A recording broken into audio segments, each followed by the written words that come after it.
I'm out here in the beautiful Pacific Northwest where I grew up. I was raised in a family that loved sports. I fell in love with football, wrestling, and baseball all at a very young age, and being an athlete is the main thing that shaped my identity for as long as I could remember up until a certain point in my life. I was actually born in San Diego, California. I was born with multiple unique birth defects, including a congenital heart defect, chronic lung disease, and severe clubbed feet, and I was even pronounced dead and then revived right at birth. And because of this, I actually grew up believing a lie from the devil that I was some kind of accident or mistake that wasn't exactly supposed to be born. When I was in 8th grade, I moved to a new city and I went to a new school and I didn't know anyone there. And for the first time in my life, I had a lot of trouble making friends. So 8th grade me started to feel really lonely, and I had these feelings of worthlessness as well. I would show up at school and I would either shut down and not talk to anybody around me, or I would crack a bunch of jokes and try to be everybody's friend, and then I would go to either wrestling practice or baseball practice, and I would try my best to be the best athlete there, and then I would go lift weights and train really hard.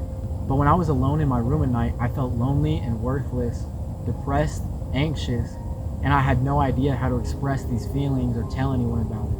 And even a year or two later, when I started to have some success in the classroom, on the field, make more friends, I still had this giant hole and I had no idea what was missing. And so I tried to cope and run away from my feelings the only way I knew how, which was by looking for love in all the wrong places.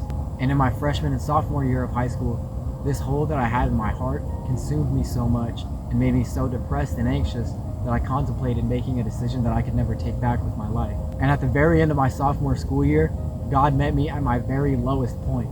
I had no idea, but for the previous couple of months, God was working in my life despite me not having a relationship with Him. Occasionally, I saw short videos about Jesus on my Instagram, videos on my YouTube recommended about Jesus. I was getting closer to my friends that were Christians. And so one night at the very end of that school year, my sophomore year, it got so bad that I prayed and I said, God, if you're real, take my life. And me waking up that next morning was enough for me to put my faith in God, because He took my life, not by making me disappear in the middle of the night, but He took the life that for whatever reason I didn't want, because He wanted it and He made it His own. And later on that summer, I read the Gospel of John for the first time, and I learned the story of Jesus. I learned that He came down to earth 100% man, 100% God, and He died on the cross to save me from my sins, and He rose 3 days later. Bryce Crawford likes to say that everybody has a Jesus-sized hole in their heart, and I believe that describes my story perfectly. That was 3.5 years ago now, and I won't sit here and lie and say that I've never struggled with depression and anxiety after that. But now the massive hole in my heart has been filled. And since then, the people and the experiences that Jesus has put in my life have shaped who I am. Whether that's the friends that I've only gotten closer to thanks to Jesus, the girlfriend and future wife I met at the very end of my senior year of high school, or the experiences that Jesus provided me with in high school and college sports, among other things. That's all made me who I am today. And while I haven't done it perfectly for the last few years, I've been on a journey of trying to get to know Jesus better and trying to be a little more like Him. I ended up achieving some goals that I sought out to achieve that nobody ever thought I would in sports. I also fell short of some goals that I sought out to achieve. I've seen countless beautiful sunrises and sunsets.